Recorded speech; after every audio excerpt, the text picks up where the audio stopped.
जो प्रकृति से उत्पन्न हुआ।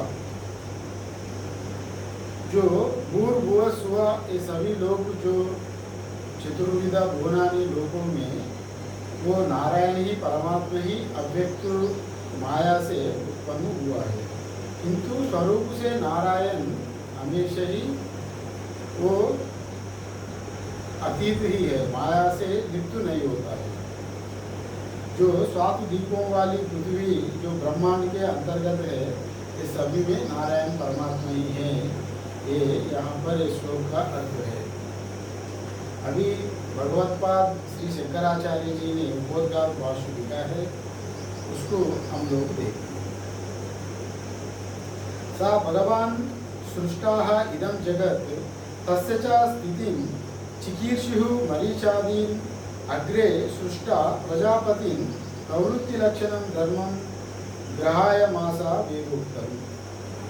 परमात्मा पहले जो सृष्टि क्रम में बताते हुए पहले मरुचादि प्रजापतियों को सृष्टि करके उन लोग को प्रवृत्ति मार्ग में धर्म में नियुक्त किया गया। जो जितने ये अभ्युदय है, ये पूर्व संसार को प्रवृत्ति मार्ग में नियुक्त ये प्रजापतियों को पाल उनका जिम्मेदारी में सौंपा। वो पूरा जो ब्रह्मांड में जो 7 द्वीप में जो भूर्भुव स्व में जो कुछ व्यवहार हो रहा है, ये प्रजापतियों का प्रवृत्ति धर्म को पहले ही ब्रह्मा जी ने सृष्टि करके उन लोगों का हाथ में सौंपा है। ततः अन्यांच सनका सनंदनादीन जो उत्पाद्य निवृत्ति लक्षणम धर्मम ज्ञान वैराग्य लक्षणम ग्रहाय मासा। इसका विपरीत जो प्रवृत्ति मार्ग का विपरीत लक्षण निवृत्ति मार्ग है। ये निवृत्ति मार्ग का जो अधिकारी है, जो ब्रह्मादि मानस पुत्र सनक सनातन सनंदन इत्यादि जो जिसका ज्ञान वैराग्य तीव्र वैराग्य है, उन लोगों के लिए ये निवृत्ति लक्षण धर्म को उत्पन्न किया है। ये द्विविधो वेदो मार्ग है। और द्विविधो ही वेदोक्तो धर्म प्रवृत्ति लक्षणों निवृत्ति लक्षणाचा। ये 2 ही मार्ग है, प्रवृत्ति लक्षण और निवृत्ति लक्षण। इसी का ही कर्मकांड ज्ञानकांड में विभाजन किया गया और बाद में इसका ज्ञानकांड का ही एक साधन रूप अंतर्गत उपासना कांड भी यहाँ कहा गया है। और जगतः स्थिति कारणं प्राणिनां साक्षात् अभ्युदय निःश्रेयसा हेतुः या सा धर्मो ब्राह्मणाद्यै वर्णिभिः आश्रमिभिः च श्रेयोर्तिभिः अनुष्ठीयमानः। जो ये जगत की स्थिति कारण जो प्राणियों की रक्षा करने के लिए स्थिति का उनको मोक्ष प्राप्ति करने के लिए ही ये दोनों ही मार्ग श्रेयस्कर है। इसका अतिरिक्त और कोई मार्ग नहीं है। और तीसरी अध्याय में भी कहा गया लोकोस्मिन् द्विधा निष्ठा पुरा प्रोक्त मया नरा इत्यादि मंत्रों में भी ये स्पष्ट करेंगे आगे जाके। धीर्येण कालेन अनुष्ठातॄणां कामोद्भवाद् हीयमान विवेक विज्ञान हेतुकेन अधर्मेण अभिभूयमाने धर्मे जो प्रवर्धमाने च अधर्मे जगतः स्थितिं परिविपालयिषुः सा आदिकर्ता नारायणाख्ये विष्णुः भौमस्य ब्राह्मणत्वस्य रक्षणार्थं देवक्यां वासुदेवाद अंशेन कृष्णः किल संबभूवः। यहाँ जो स्पष्ट है हम लोग जानता ही है, परमात्मा का पहले ही 4था अध्याय में भी कहा गया यदा यदा धर्मस्य ग्लानिर्भवति भारत इत्यादि जो 8-9 मंत्र में 4थे अध्याय में कहा गया। ये ब्राह्मणों को रक्षा करने के लिए दुष्ट शिष्ट रक्षणा दुष्ट शिक्षण के लिए ही परमात्मा का अवतार लिया जाता है। इसलिए ही ये ब्राह्मण का रक्षा, वैदिक धर्म का रक्षा करना है तो ब्राह्मण का रक्षा करना आवश्यक है। ये बात यहाँ पर कहा गया। ब्राह्मणत्वस्य ही रक्षणेन रक्षितस्य वैदिको धर्मः तदादीनत्वात् वर्णाश्रमो वेदानां, जो ब्राह्मणत्व की रक्षा से ही वैदिक धर्म की रक्षा हो जाता है, और इसी से ही यहाँ कहा गया है वैदिक। या शंकर भाष्य का जो गीता का महत्व, जो भगवान का अवतार जो किया गया है, वो ब्राह्मणत्व को रक्षा के लिए, ब्राह्मण को रक्षा करके, और ये वैदिक परंपरा को रक्षा करने के लिए परमात्मा भगवान ये वासुदेव रूप में परमात्मा ही अपना माया को अपना आधीन में लेकर भगवान ने जन्म लिया है। यह बात यहाँ पर कह रहा है। सचा भगवान ज्ञान ऐश्वर्य शक्ति बल वीर्य तेजोभिः सदा संपन्नः द्विगुणात्मिकां वैष्णवीं स्वां मायां मूल प्रकृतिं वशीकृत्य अजः अव्ययो भूतानां ईश्वरो नित्य शुद्ध बुद्ध मुक्त स्वभावः अपि सन् स्वमायया देहवान् इव जातः इवा च लोकानुग्रहं कुर्वन् इव लक्ष्यते। परमात्मा अपना माया शक्ति से ही, माया शक्ति स्व माया शक्ति सत्व रजस तमो गुण का जो माया है भगवान का, माया को अपना आधीन में करके अब भगवान जन्म हुआ जैसा जन्म हुआ। परमात्मा वास्तव में जन्म नहीं होता है, जो निर्गुण निराकार ब्रह्मा आकाश का जन्म नहीं संभव नहीं होता, किंतु यहाँ पर यह देहवान इव जातः, माने जातः मतलब जन्म, देव से जन्म हुआ जैसा प्रकट हुआ परमात्मा ने, लोक अनुग्रहं कुर्वान् इव लक्ष्यते। परमात्मा का जो यहाँ पर जन्म लेने का उद्देश्य है, लोक संग्रहार्थम, लोगों को उद्धार करने के लिए भगवान जन्म लेके सबको उद्धार करने के लिए जन्म लेता है। भगवान का जन्म लेने का कोई अपना का खुद का कोई कर्तव्य नहीं है, दूसरों को रक्षा के लिए, दूसरों को मुक्ति करने के लिए, करवाने के लिए ही भगवान का जन्म लेना जाता है। क्योंकि अभी आप लोग हैं इस जीवन में अच्छा कर्म किया, फिर अगले जाके इसका जो कर्म फल का अनुभव भोगने के लिए, जो अच्छा कर्म फल का आपका अधिकारी रूप से जैसे जैसा कर्म का अधिकार है, वैसे जन्म लेके फिर उस जन्म का अनुसार जो कर्मफल आपको देने वाला भगवान कर्मफल दाता है। इसलिए सभी की उद्धार करने के लिए परमात्मा यहाँ पर जन्म लेता है, वैसा यहाँ पर कहा गया। स्वप्रयोजना अभावे अपि भूतानु जिगृक्षया वैदिकैः धर्मद्वयम् अर्जुनाय शोकमोहो ददौ निमग्नाय उपदिदेश।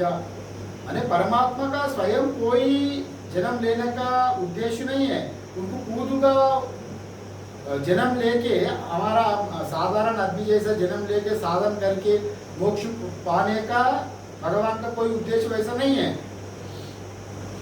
जो अर्जुन जैसा अज्ञानी लोग ये संसार में जितने पड़ा है, उनको जो मोहग्रस्त अज्ञानी मनुष्य लोगों को उद्धार करने के लिए परमात्मा जन्म लेकर उद्धार करता है। यहाँ पर ये बताया गया। गुणाधिकैः गृहीता अनुष्ठीयमाना च धर्मः प्रचयं गमिष्यति इति। जिसका जो सत्वगुण रजोगुण तमोगुण है, उसका जो गुणानुसार उनको अपना कर्मफल देने के लिए, अपना मोह को हटाने के लिए भगवान ने जन्म लेके उपदेश दिया जाता है। जैसा अर्जुन ने अपना धर्म को छोड़ के दूसरों का धर्म को अपना के मैं मोहित हो गया, अपना सखा संबंधी जो गुरु, अपना जो पितामह देख के मोह में पड़ के मैं युद्ध नहीं करूँगा, अपना धर्म से वंचित हो रहा है। वहाँ पर अधर्म, वो भी धर्म से वंचित होना भी अधर्म ही है। इसलिए अर्जुन जैसा जो मोहग्रस्त लोग हैं, उन लोगों को ये सही रास्ता में लाने के लिए परमात्मा ही यहाँ पर अवतार लेके सबको उद्धार करने के लिए ही परमात्मा का आवश्यकता है। यहाँ पर उपोद्घात भाष्य में शंकराचार्य यहाँ पर कह रहा है। और तम धर्मम भगवता यथोपदिष्टं वेदव्यासः सर्वज्ञो भगवान् गीताख्यै सप्तमी श्लोकशतै उपनिबंधाः। मतलब यहाँ पर जो भगवान श्री कृष्ण परमात्मा अवतार जैसा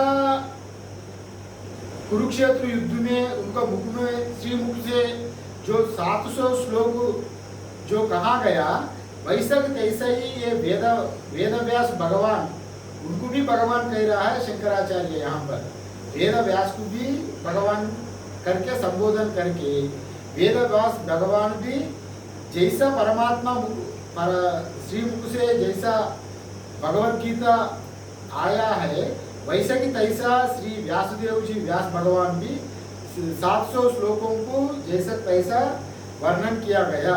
ये बात यहाँ पर कहा गया। तद इदम गीता शास्त्रम समस्त वेदार्थ सारा संग्रह भूतम दुर्विज्ञेयम अर्थम। ये बहुत इम्पोर्टेंट महत्वपूर्ण है। तदिदम गीता शास्त्रम समस्त वेदार्थ सारा संग्रह भूतम। कल भी मैं बताया था, ये पूरा गीता शास्त्र समस्त वेदा अर्थ का जो सारा संग्रह भूत है। सभी वेदों उपनिषद में, हमारा शास्त्र में जो छिपा हुआ गूढ़ अर्थ है, वो पूरा भगवद गीता में संग्रह रूप में यहाँ बताया गया। ये भगवत्पाद शंकराचार्य ने यहाँ पर उपोद्घात भाष्य में यहाँ कह रहा है। तदर्थ आविष्करणाय अनैकै विवृत पदार्थे वाक्यार्थं न्यायम् अपि अत्यंत विरुद्ध अनेक अर्थत्वेन लौकिकैः दुर्व्यमानम् उपलभ्यः। अहं विवेकतः अर्थ निर्धारणार्थं संक्षेपतो विवरणं करिष्यामि। यहाँ पर भगवत्पाद यहाँ कह रहा है, मैं ये गीता का भाष्य क्यों लिख रहा हूँ। मतलब इसका पहले जितने लोग गीता का बारे में कई लोग भाष्य लिखा था, शंकराचार्य का पहले भी कई लोगों भाष्य लिख के उसका सही अर्थ नहीं निकला।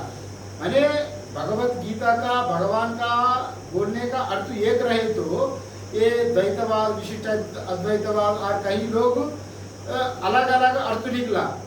मतलब यहाँ ज्ञान कर्म समुच्चय वहाँ संभव है, दोनों को एक ही है। ज्ञान कर्म समुच्चय एक साथ कर सकते हैं। वैसा उलट अर्थ देकर सच्चे साधक को गुमराह करने के लिए वहाँ अर्थ लिखे तो साधक को वो भ्रमित हो जाएगा।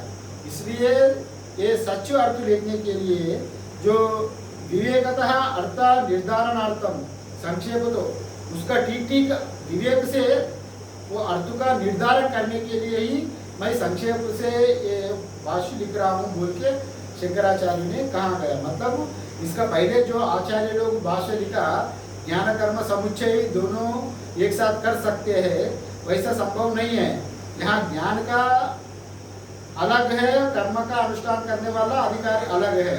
यहाँ इसका पहले जो भाष्य लिखा था वो लोग ज्ञान साधन करने वाला, कर्मानुष्ठान करने वाला एक ही अधिकारी पुरुष ज्ञान समुच्चय संभव है, वैसा उल्टा व्याख्या किया वहाँ पर। ये शास्त्र का विरुद्ध है, इसलिए ज्ञान कर्म समुच्चय असंभव है। इसलिए कर्माधिकारी अलग है, ज्ञानाधिकारी अलग है।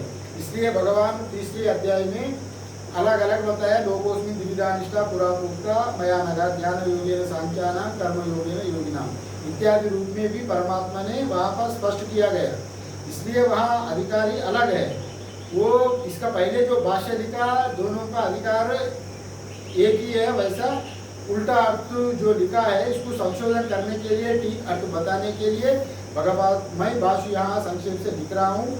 यहाँ पर भाष्यकार भगवत्पाद ने कह रहा है, तस्याः अस्या गीताशास्त्रस्य संक्षेपतः प्रयोजनं परं निःश्रेयसं सहेतुकस्य संसारस्य अत्यंत उपरम लक्षणम।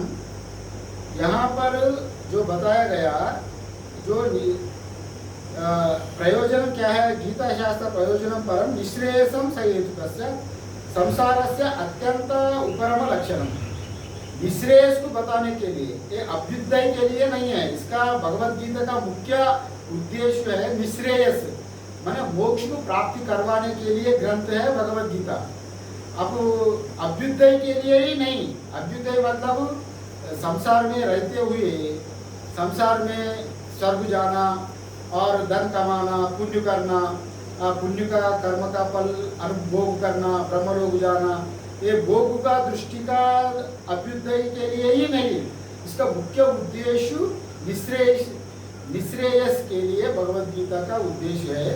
यहाँ पर ये बताया गया माने जो सर्वकर्म संन्यास पूर्वकम आत्मज्ञान निष्ठ रूप धर्म से ही प्राप्त होता है, यही ये निश्रेयस का फल यहाँ पर बताया गया है।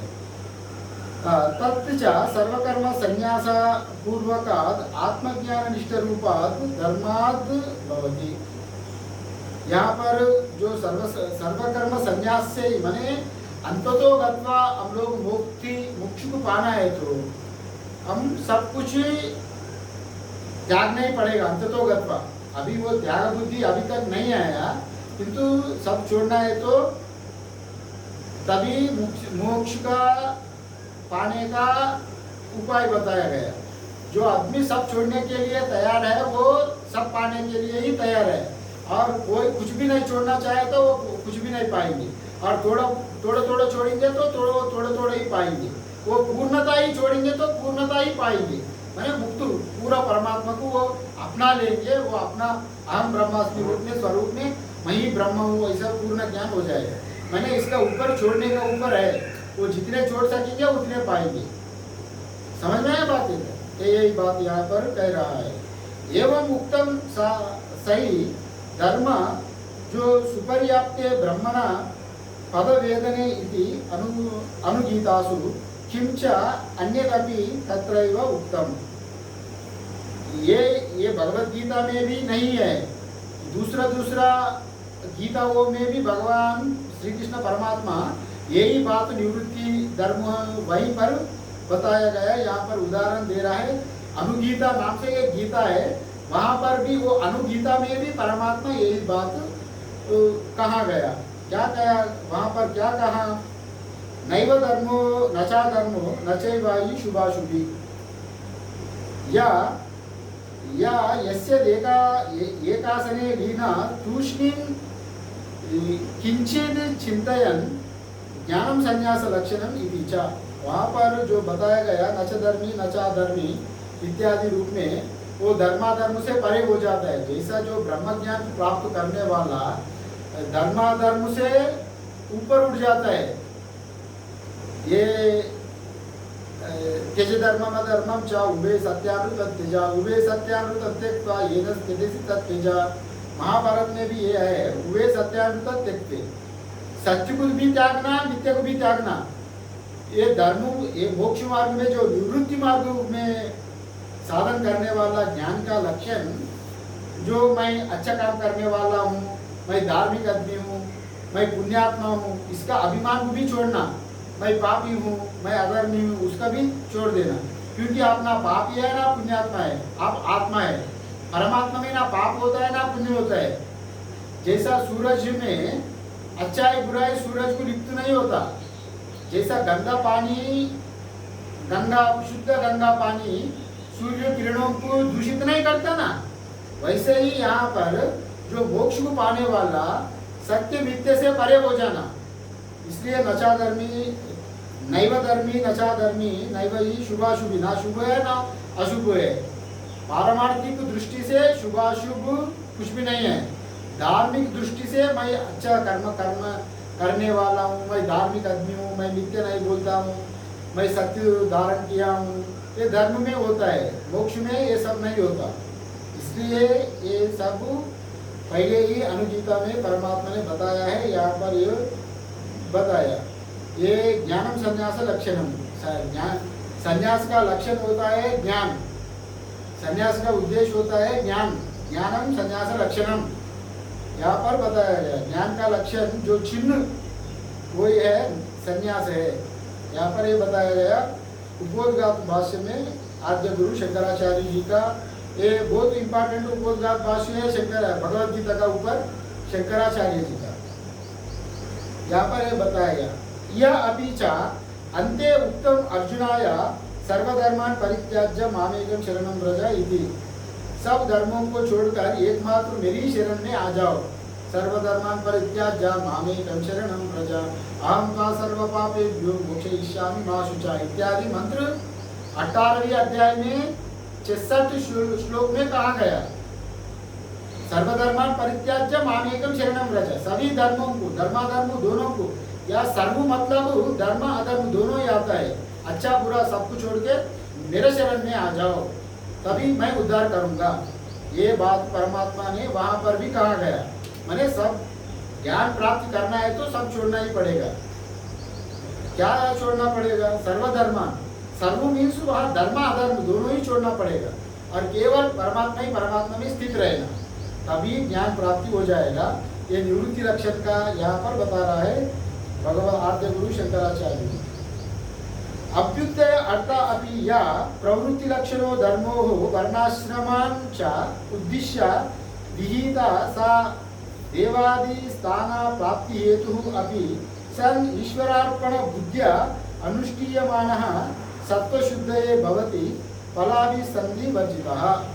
यहाँ पर जो बताया गया अभ्युदय अर्थ अपि, जो अभ्युदय अर्थी है, अभ्युदय की चाहने वाला, माने जो येषणा वो में ग्रसित है, पुत्रेषणा वित्तेषणा लोकेषणा है, संसार में रहना चाहता है अभ्युदय, वो अच्छा कर्म करना चाहता है, यज्ञ हवन पूजा कर्मकांड करके जो संसार में रहने वालों का भी ये यहाँ गति बता रहे हैं। पहले बताया निवृत्ति मार्ग ज्ञानम संन्यास लक्षण, अभी अभ्युदय में रहने वाला, संसार में रहने वालों को जो धार्मिक उपासक है उनको कैसे क्या करना, उनके लिए भी यहाँ पर बता रहे हैं। वो भी अभ्युदय भी ज्ञान प्राप्ति का ही मार्ग है, मगर निष्काम कर्म ईश्वरार्पण बुद्धि से मयि सर्वाणि कर्माणि संन्यास्याध्यात्म चेतसा इत्यादि जो तीसरे अध्याय में कहा गया, वैसा ईश्वरार्पण बुद्धि से मैं जो भी आप लोग कीर्तन करता है,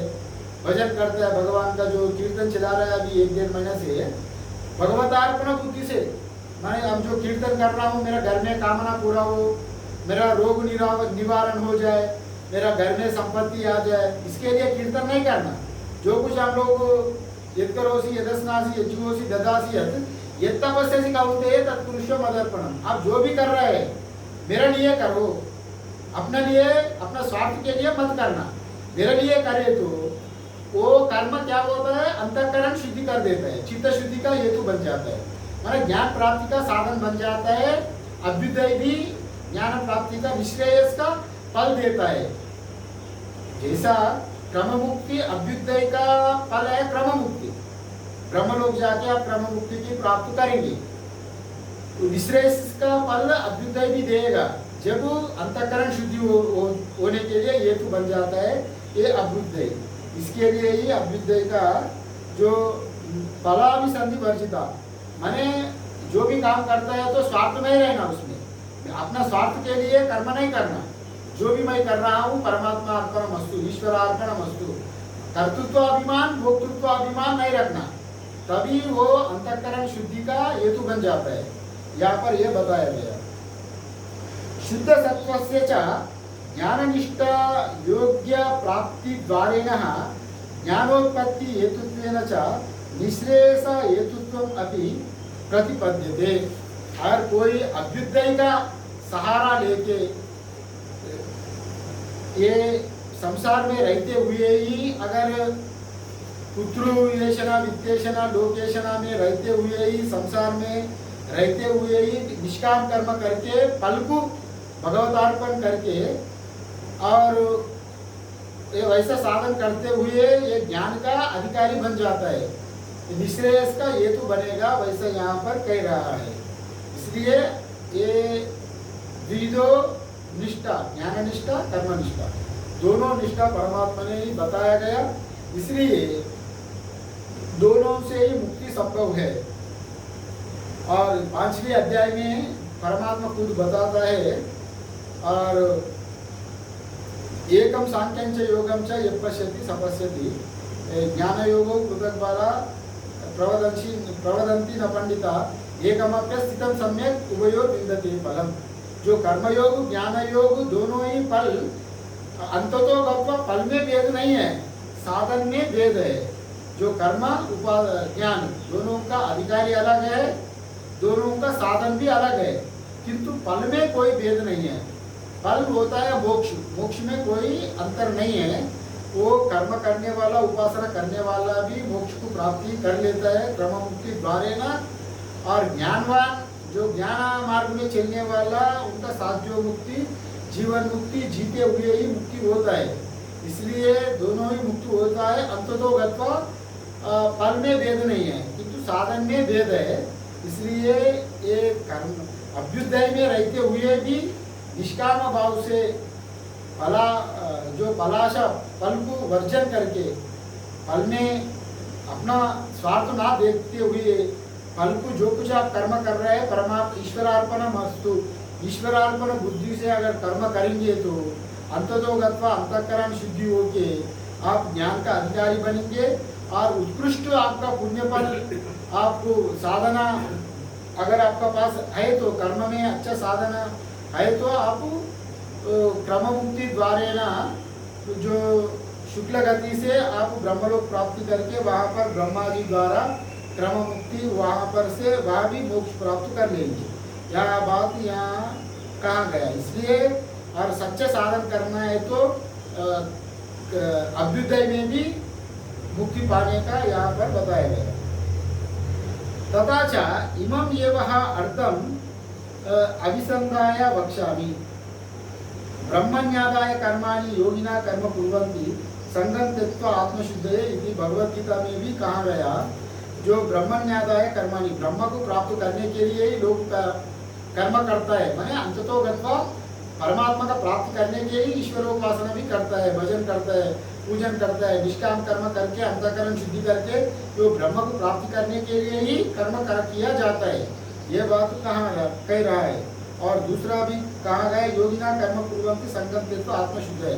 जो योगी लोग निष्काम कर्म करता है अपना अंतःकरण शुद्धि के लिए ही निष्काम कर्म करता है। योगी लोग सब सुख छोड़कर आत्मशुद्धि के लिए ही कर्म करता है। अपना अंतःकरण का शुद्धि करने के लिए जितने जो हम लोग देखते हैं ना जंगल में तपस्या कर रहे हैं बाबा, जो अग्नि का तप कर रहा है और बड़े बड़े जटा में होकर बड़ा आहार छोड़ के बड़ा केवल जल ग्रहण करके तपस्या कर रहा है। कोई एकाहारी है, कोई फलाहारी है, कोई मौनी है, इत्यादि जितने तपस्या है ये योगी ना परमात्मा को प्राप्ति करने के लिए ही तप कर रहा है, अंतःकरण शुद्धि के लिए। योगिना कर्म कुर्वन्ति संगम त्यक्त्वा आत्मशुद्ध है। संगम त्यक्त्वा मन से प्रपंच को छोड़कर अटैचमेंट को जो बंधन सभी बंधनों को छोड़ के वो अपना कहा एकांत में जाके अपना तपस्या कर रहा है। किसके लिए? अंतःकरण शुद्धि के लिए ही योगिना तप कर रहा है। यही बात यहाँ पर कह रहा है आचार्य शंकर भगवत्पाद ने, यहाँ पर ये बात कह रहा है। इमं द्विप्रकारं धर्मं निःश्रेयस प्रयोजनं परमार्थ तत्वं च वासुदेवाख्यं परब्रह्म अभिधेय भूतम विशेषतः। मतलब यह जो भगवत गीता का मुख्य तात्पर्य है निःश्रेयस में ही है। निःश्रेयस प्रयोजनम माने ज्ञान प्राप्ति के लिए ही सब अंततो गत्वा ज्ञान को प्राप्त करवाने में ही भगवत गीता का मुख्य प्रयोजन है।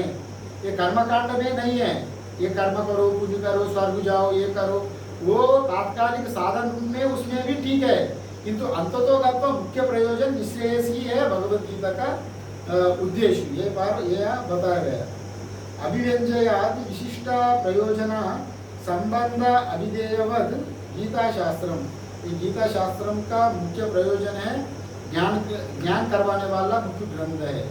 और हम लोग हर श्लोक हर चैप्टर का अंत में ओम तत्सदिति श्रीमद् भगवद गीतासु उपनिषत्सु ब्रह्म विद्यायाम योग शास्त्रे इत्यादि नाम से कहा जाता है। ये ब्रह्म विद्या देने वाला है। उपनिषत्सु में जो कहा गया यही ये शास्त्र है।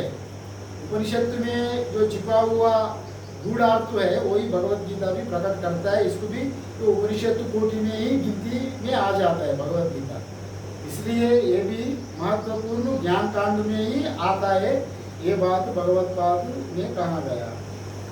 यतः यतः तदर्थे विज्ञाते समस्त पुरुषार्थ सिद्धि अतः तद विवरणे यत्नः क्रियते मया इति। अगर ये भगवत गीता का जो अर्थ का आप समझ में आ जाएगा, इसका अर्थ जो भगवत गीता का अर्थ इस जो श्लोक में बताया हुआ तत्व का अर्थ को अगर धारण किया, मन में धारण करके आचरण करे तो तदर्थः विज्ञाते समस्त पुरुषार्थ सिद्धि, सभी पुरुषार्थों का सिद्धि प्राप्त हो जाता है। यह पुरुषार्थ कितने हैं? धर्म अर्थ काम मोक्ष, 4 पुरुषार्थ है। अगर भगवत गीता का ठीक ठीक अध्ययन करके आचरण करके इसको साधन में उतराए तो समस्त पुरुषार्थ सिद्धि बताया गया है। समस्त पुरुषार्थ माने पुरुषार्थ 4 ही है, धर्मार्थ काम मोक्ष। अब धर्मार्थ काम मोक्ष का सिद्धि प्राप्ति हो जाएगा।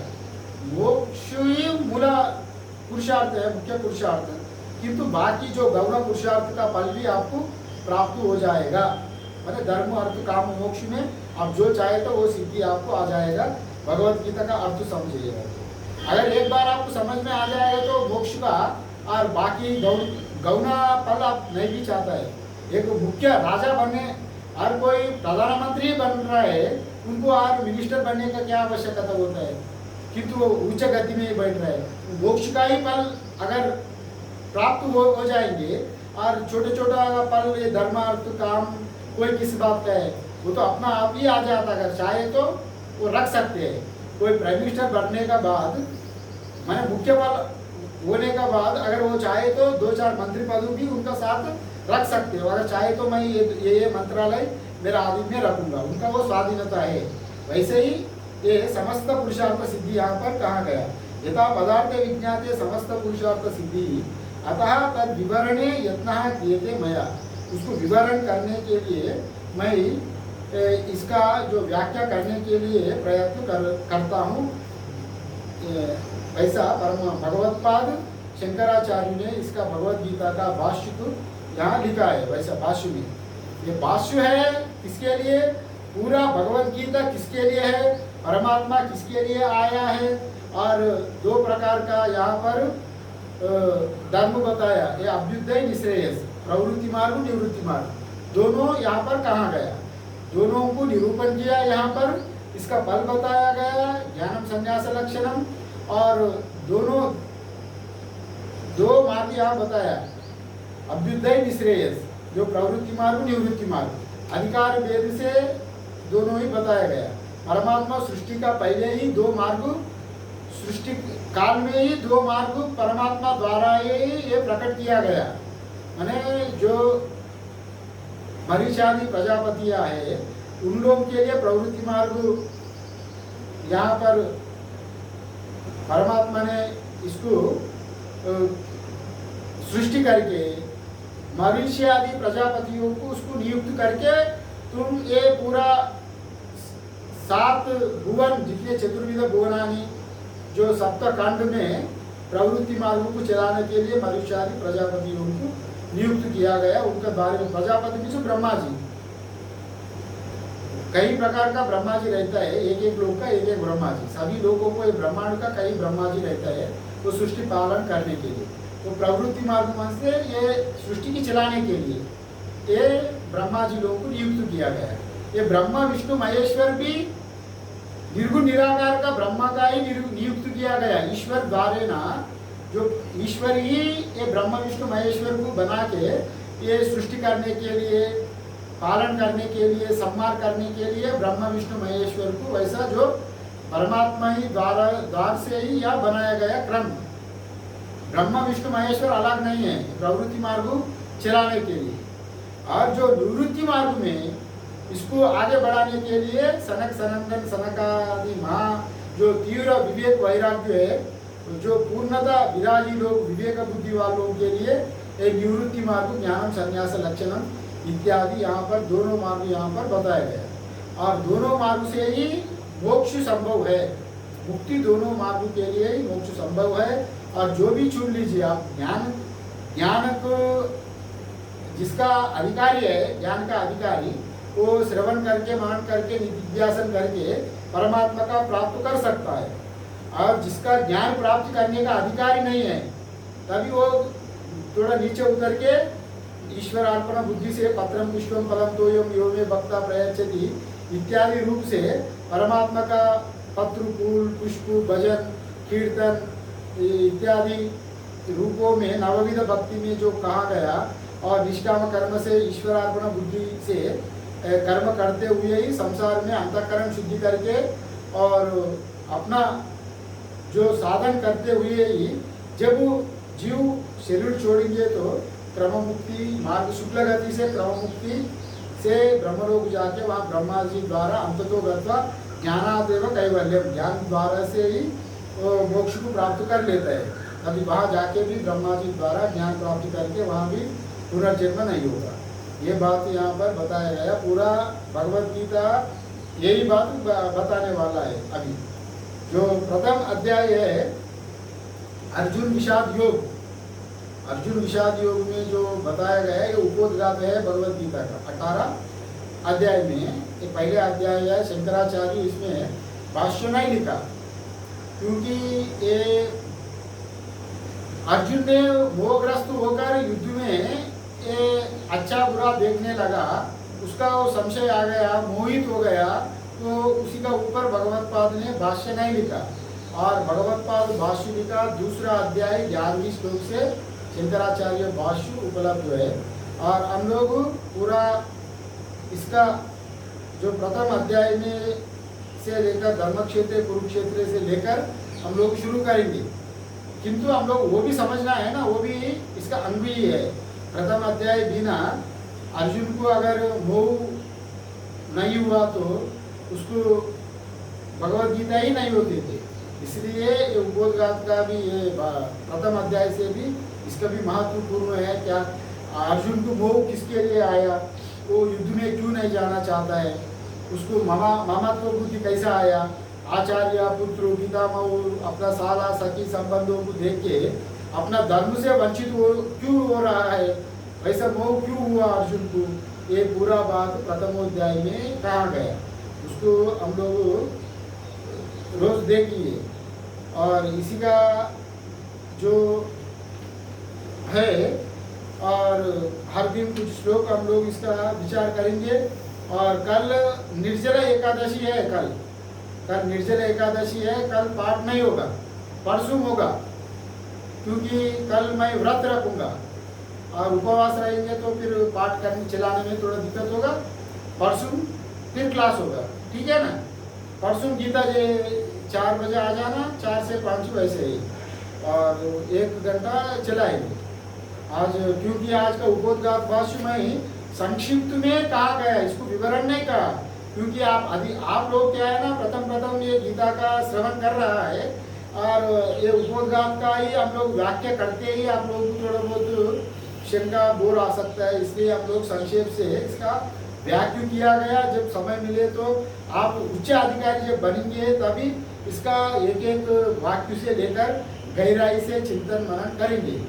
अभी इस बार इतने ही संक्षेप से थोड़ा बहुत भगवद गीता का बारे में आप लोगों को थोड़ा आइडिया आना चाहिए। इसका संक्षेप का अर्थ हम बताने के लिए प्रयास कर रहा हूँ। और प्रथम अध्याय अगले क्लास से प्रथम अध्याय से शुरू करेंगे और जितने भी हो सकेंगे उतने शनिवार को करेंगे। हाँ, शनिवार को करेंगे। कल शुक्रवार है ना, शुक्रवार निर्जल एकादशी है। मैं व्रत रखूंगा तो फिर थोड़ा व्रत में पाठ चलाने में दिक्कत होता है। शनिवार से फिर पाठ यथातथ शुरू हो जाएगा, ठीक है ना। आज यहीं पर समाप्त करेंगे। ओम पूर्णमदा पूर्णमिदं पूर्णात् पूर्णमुदच्यते पूर्णस्य पूर्णमादाय पूर्णमेवावशिष्यते। ओम शांति शांति शांति। शंकरं शंकराचार्यं केशवं बादरायणं सूत्रभाष्यं वन्दे भगवन्तौ पुनः पुनः।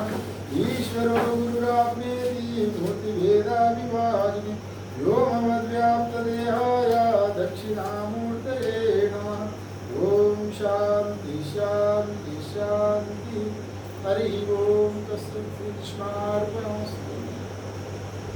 पाठ हो गया, आप आ गए? हाँ जी।